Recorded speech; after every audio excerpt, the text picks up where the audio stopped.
স্বাধীনতা দিবস 2026 উদযাপনকে সামনে রেখে আগরতলায় আয়োজন করা হয় বিশেষ ক্রস কান্ট্রি প্রতিযোগিতা। যুব বিষয়ক ও ক্রীড়া দপ্তরের উদ্যোগে ত্রিপুরা স্পোর্টস কাউন্সিল ও ত্রিপুরা অ্যাথলেটিক্স অ্যাসোসিয়েশনের সহযোগিতায় উমাকান্ত একাডেমি মাঠ থেকে শুরু হয় প্রতিযোগিতা।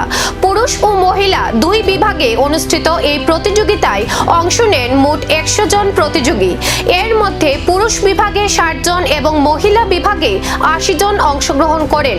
অনুষ্ঠানে উপস্থিত ছিলেন যুব বিষয়ক ও ক্রীড়া দপ্তরের উপ আধিকারিক বিপ্লব দত্ত, ত্রিপুরা স্পোর্টস স্কুল বোর্ডের যুগ্ম সচিব অপুরাই, অতিরিক্ত অধিকর্তা কমলেন্দু শীল সহ অন্যান্য আধিকারিকরা।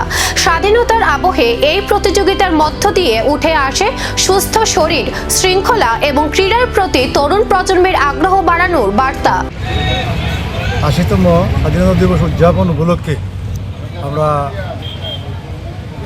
জেলা প্রশাসন, যুব বিষয়ক ক্রীড়া দপ্তর, স্পোর্টস কাউন্সিল, ত্রিপুরা অ্যাথলেটিক অ্যাসোসিয়েশনের সহযোগিতায় আমরা প্রতি বছরের নাই ক্রস কান্ট্রি দৌড় আমরা উমাকান্ত মাঠের সামনে থেকে আমরা শুরু করছি।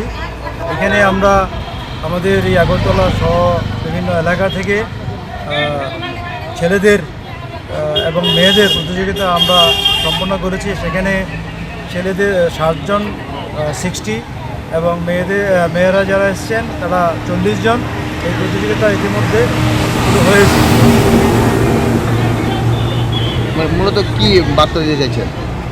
আমরা বার্তা চাইছি যে আমরা যে খেলাধুলার মাধ্যমে যে আমাদের শরীরকে সুস্থ রাখা, আমরা যে প্রতি বছর স্বাধীনতার আবেগ, ক্রীড়ার উদ্দীপনা আর প্রতিযোগিতার লড়াই সব মিলিয়ে আগরতলায় বিশেষ তাৎপর্য পেল এই ক্রস কান্ট্রি প্রতিযোগিতা।